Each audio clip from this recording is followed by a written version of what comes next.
Hi పిల్లలు, welcome to అనగనగా ఓ కథ. 5 ఏళ్ల వయసు వరకు రాజభోగాలతో సుకుమారంగా పెరిగిన చిత్రసేనుడి కుమారుడు రాక్షసుడైన ఉగ్రాక్షుడి కోటలో ఉగ్రదత్తుడనే పేరుతో పెరగసాగాడు. అతనికి తోడుగా ఉంటూ ఆటపాటల్లో పాల్గొనేందుకు దొంగిలించుకు రాబడిన పల్లె బాలురకు ఉగ్రాక్షుడు రుద్రుడు, అరుద్రుడు అని పేర్లు పెట్టాడు. ఈ ముగ్గురు రాక్షసుల నడుమ తతిమ్మ రాక్షస బాలురతో పాటు పెరిగి పెద్దవారవుతున్నారు. రోజులు, వారాలు, నెలలు, సంవత్సరాలు గడిచిపోతున్నాయి. చూస్తూ ఉండగానే 15 సంవత్సరాలు గిర్రున తిరిగినాయి. ఉగ్రాక్షుడు తన నాయకత్వం కింద ఉన్న రాక్షసులను హింసావృత్తి మాన్పించి నాగరికులను చేసేందుకు వాళ్ల చేత అడవి నరకించి వ్యవసాయపు పనులు చేయించసాగాడు.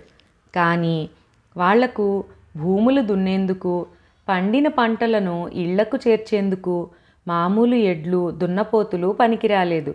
మహాకాయులు, మహాబలశాలులు అయిన వాళ్ల చేతుల్లో మనుషులు ఉపయోగించే ఈ పశువులు ఎందుకు అక్కరకు రాకుండా పోయినాయి. ఆ కారణం చేత వాళ్ళు ఏనుగులను, ఒంటెలను, ఖడ్గమృగాలను నాగళ్లకు, బళ్లకు కట్టి వ్యవసాయపు పనులు చేయసాగారు.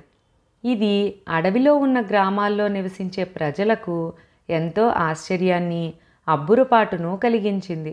రాక్షసులు నరమాంసభక్షణ, గ్రామాల మీద పడి పశువులను దొంగిలించుకుపోవటం మాని ఈ విధంగా వ్యవసాయదారులైనందుకు వాళ్ళెంతగానో సంతోషించారు. ఈ అన్ని కారణాల వల్ల చిత్రసేనుడు పాలిస్తున్న కపిలపుర రాజ్యం సర్వసంపదలతో తులతూగసాగింది. ఇప్పుడు ఉగ్రదత్తుడు, అతడి చెలికాళ్లైన రుద్రారుద్రులు 20 ఏళ్లు నిండిన నవయవ్వనులు. వాళ్ళు కత్తిసాము, గుర్రపు స్వారీ, ఈటె విసరటం, ధనుర్బాణాలు ప్రయోగించటంలో గొప్ప నిపుణులయ్యారు. వాళ్ళు ఉగ్రాక్షుడి ద్వారా ఒకప్పుడు కపిలపుర రాజ్యంలో పెద్ద సంక్షోభం కలిగించిన జ్వాలాద్వీపపు పులిరాయుళ్లను గురించి విన్నారు. ఈనాటికి ఆ పులిరాయుళ్ళు భయంకర పక్షుల మీద ఎక్కి అప్పుడప్పుడు రాత్రి వేళల్లో మన రాజ్యంలో కనిపిస్తుంటారు. గత 15 సంవత్సరాలుగా వాళ్ళు ఈ రాజ్యంలో చేసిన దుండగం ఏమీ లేదు.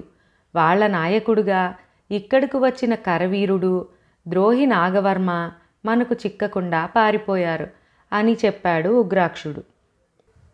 ఉగ్రాక్షుడి ఈ మాటలు, హెచ్చరిక ఉగ్రదత్తుడి మనసులో బాగా హత్తుకుపోయినాయి.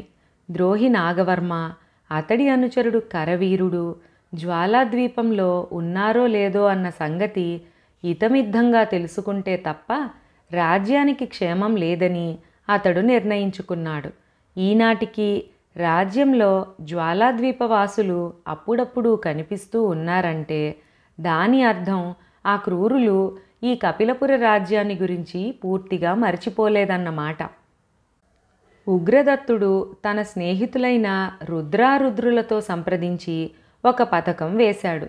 అదేమిటంటే రాజ్యంలో చెదురుమదురుగా అక్కడా ఇక్కడా కనబడే జ్వాలాద్వీపవాసుల్లో ఒకణ్ణి ప్రాణాలతో పట్టుకోవటం. అలా దొరికిన వాడి ద్వారా ప్రస్తుత జ్వాలాద్వీపపు స్థితిగతులు తెలుసుకోవచ్చు. ద్రోహి నాగవర్మ, కరవీరుడు సజీవంగా ఉన్నారో లేదో గ్రహించవచ్చు. ఒక జ్వాలాద్వీపపు పులిరాయుణ్ణి ప్రాణాలతో పట్టుకోవాలంటే అరణ్యంలో ఉన్న ప్రజలు, రాక్షసులు సహకరించాలి. ఏదైనా పెద్ద బహుమానం ప్రకటిస్తే తప్ప వాళ్ళు అన్నిటికీ తెగించి రేయింబవలు కాపలా వేసి ఒక్క పులిరాయుణ్ణైనా తప్పక పట్టుకు తీరుతారు. ఉగ్రదత్తుడు ఈ విషయం తన పెంపుడు తండ్రి అయిన ఉగ్రాక్షుడితో మాట్లాడాడు. ఉగ్రాక్షుడు వెంటనే అంగీకరించాడు. పులిరాయుణ్ణి ప్రాణాలతో పట్టి తెచ్చిన వాళ్లకు 1,00,000 బంగారు కాసులు ఇస్తామని చాటింపు వేయించు. పోయిందేమిటి, మన కోటలోని నేలమాళిగలో బంగారం మూలుగుతున్నది అన్నాడు ఉగ్రాక్షుడు. ఉగ్రదత్తుడు అడవిలోని జనావాసాల్లో, రాక్షసులు నివసించే కొండ చర్యల్లో చాటింపు వేయించాడు. అది మొదలు రోజు జ్వాలాద్వీపపు పులిరాయుళ్లను గురించిన సమాచారం ఉగ్రాక్షుడి కోటకు తెలియవస్తూ ఉండేది. పులిరాయుళ్ళు తమ భయంకర పక్షుల మీద ఎక్కి రాత్రివేళ చాలా చాలా ప్రదేశాల్లోనే కనిపిస్తున్నారు. కానీ ఎక్కడా వాళ్ళు కిందకి దిగటం లేదు. ఈ రకమైన వార్తలు ఉగ్రదత్తుణ్ణి నిరుత్సాహపరిచినాయి. పులిరాయుళ్ళు రాజ్యంలో ఎలాంటి కల్లోలం కలిగించాలనే ప్రయత్నంలో ఈ విధంగా రాత్రివేళలా వేగు వస్తున్నారో అతడికి అర్థం కాలేదు. ఒకవేళ ఆ క్రూరులు ప్రజల కంటబడకుండా ఏ మారుమూలనున్న అడవి ప్రాంతాల్లోనైనా కిందకి దిగుతున్నారా? ఈ అనుమానం తీరాలంటే తనే స్వయంగా రాత్రివేళల్లో అడవిలోకి పోయి ఏదో ఒక ఎత్తైన ప్రదేశాన్నించి కాపలా కాయాలి. ఉగ్రదత్తుడు ఈ నిర్ణయానికి రాగానే రుద్రుడు అరుద్రుడు కూడా అతడి వెంట వచ్చేందుకు ఉత్సాహం కనబరిచారు. ఒకనాటి సూర్యోదయం వేళ ముగ్గురు కోట వదిలి గుర్రాల మీద అరణ్యంలోకి బయలుదేరారు. వాళ్ళు జనులు నివసించే గ్రామాలను వదిలి నిర్జనంగా ఉండే అరణ్య ప్రాంతాల వెంట నడిరేయి వరకు ప్రయాణం చేశారు. ఆ సరికి ముగ్గురు అలసిపోయారు. గుర్రాలు కూడా బాగా డస్సిపోయి ఉన్నాయి. తెల్లవారే వరకు అక్కడ ఉన్న ఒక దేవదారు వృక్షం కింద విశ్రాంతి తీసుకోవాలని వాళ్ళు నిశ్చయించుకున్నారు. ముగ్గురు గుర్రాలు దిగి వాటిని విడివిడిగా చెట్లకు కట్టివేసి తాము పడుకోదలుచుకున్న చెట్టు కిందికి వచ్చేసరికి చెట్టు పైభాగమంతా వెలుగుతో మెరిసిపోవడం వాళ్ల కంటబడింది. అందరికన్నా ముందు తల ఎత్తి చూసిన ఉగ్రదత్తుడు ఎక్కడలేని ఆశ్చర్యంతో, భయంకర పక్షి, దానిమీద ఉన్న పులిరాయుడి చేతిలో వెలుగునిస్తున్న వస్తువేదో ఉన్నది అన్నాడు. రుద్రారుద్రులు కూడా తలలు ఎత్తి చూశారు. ఆసరికి భయంకర పక్షి పడమటి దిశగా చాలా దూరం వెళ్ళిపోయింది. వాళ్ళు కూడా పక్షి పోతున్న వైపు నుంచి వెలుగు రావటం గమనించారు. నేను ఈ దేవదారు చెట్టు చిటారు కొమ్మకెక్కి మనం ప్రస్తుతం ఎలాంటి పరిసరాల్లో ఉన్నామో చూస్తాను అన్నాడు రుద్రుడు. ఇందుకు ఉగ్రదత్తుడు అరుద్రుడు కూడా సరేనన్నట్టు తలలు ఊపారు. రుద్రుడు దేవదారు చెట్టుపైకి గబగబా పాకిపోయి కొద్దిసేపటి కల్లా వగరుస్తూ కిందకి దిగి వచ్చాడు. ఉగ్రదత్తుడు ప్రశ్నించే లోపలే రుద్రుడు పడమటి దిక్కుకేసి చెయ్యి చూపుతూ, ఇక్కడికి దాపులనే ఎవరిదో పెద్ద కోట ఉన్నది. కోటలో ఎక్కడా వెలుగులేదు. బురుజుల మీద ఎవరూ కాపలా ఉన్న సూచనలు కూడా కనపడటం లేదు అన్నాడు. రుద్రుడి మాటల్లోని ఆదుర్దా గమనించిన ఉగ్రదత్తుడు, అయితే నీ అభిప్రాయం పులిరాయుళ్ళు ఆ కోటలో ఏమైనా దిగి ఉంటారనా అని అడిగాడు. ఆ సంగతి తేల్చి చెప్పటం కష్టం. ఆ కోటలో ఉంటున్న వాళ్ళెవరైనా వాళ్ళు ఏమాత్రం జాగ్రత్త లేకుండా ఉంటున్నారన్నదే నా ఉద్దేశం. ఇంతకుముందు మనం చూసిన పులిరాయుడు ఆ కోటలో కానీ దాని పరిసరాల్లో కానీ దిగి ఉంటే చూసి హెచ్చరిక చేసే నాదుడెవడూ ఉన్నట్టు లేదు అన్నాడు రుద్రుడు.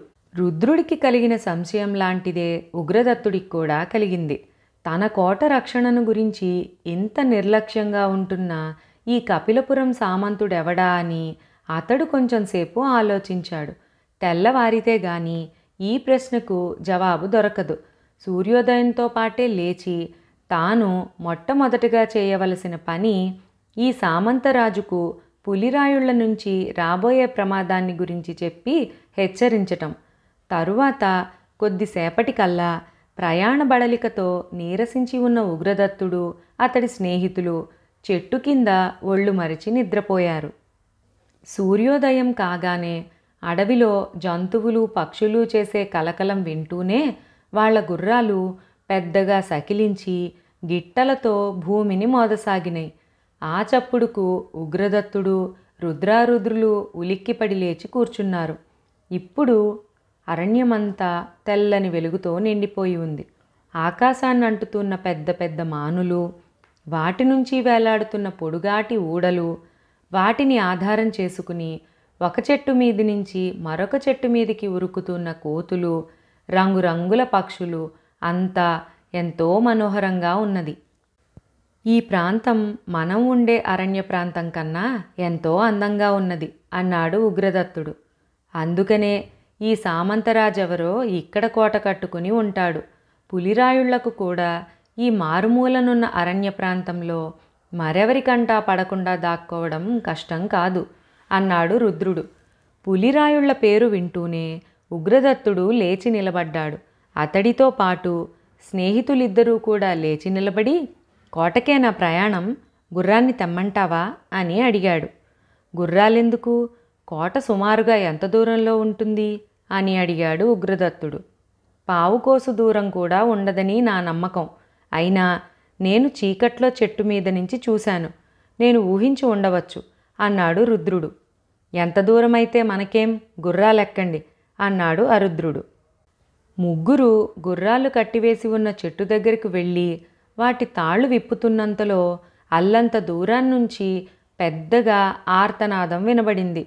అది వింటూనే స్నేహితులు ముగ్గురు నిశ్చేష్టులయ్యారు. ఆ ఆర్తనాదం చేసింది ఒక స్త్రీ కంఠం. ఎవరో స్త్రీ ప్రమాదంలో చిక్కుకున్నట్టుంది అన్నాడు రుద్రుడు. అవును, త్వరగా రండి, పరిగెత్తండి అంటూ ఉగ్రదత్తుడు కత్తి దూసి ఆర్తనాదం వచ్చిన దిక్కుకేసి వేగంగా పరిగెత్తసాగాడు. స్నేహితులు ముగ్గురు కొంత దూరం పరిగెత్తేసరికి చెట్ల వెనకగా కొన్ని మానవాకారాలు కనిపించినాయి. మరికొంత దూరం ముందుకెళ్లేసరికి పట్టు వస్త్రాలు ధరించి సర్వాభరణాలతో ఉన్న ఒక యవ్వనవతిని నలుగురు పులిరాయుళ్ళు పట్టుకునేందుకు చేసే ప్రయత్నం వాళ్ల కంటబడింది. ఆమె వెంట ఉన్న దాసీలు పులిరాయుళ్లకు చిక్కకుండా పారిపోయేందుకు ప్రయత్నిస్తూ రక్షించండి, రక్షించండి అని కేకలు పెడుతున్నారు. భయం లేదు, వస్తున్నాం అంటూ ఉగ్రదత్తుడు, రుద్రారుద్రులు కేక పెట్టారు. ఆ మరుక్షణం చెట్ల కొమ్మల మీది నుంచి బిలబిలమంటూ కొందరు పులిరాయుళ్ళు వాళ్ల మధ్యకు దూకారు. ఉగ్రదత్తుడు, అతడి స్నేహితులు ఈ అనుకోని దాడికి నిశ్చేష్టులై తెప్పరిల్లే లోపలే పులిరాయుళ్ళు వాళ్లను నిరాయుధుల్ని చేసి తాళ్లతో కాళ్ళు చేతులు బిగించి భయంకర పక్షులకేసి లాక్కుపోయారు.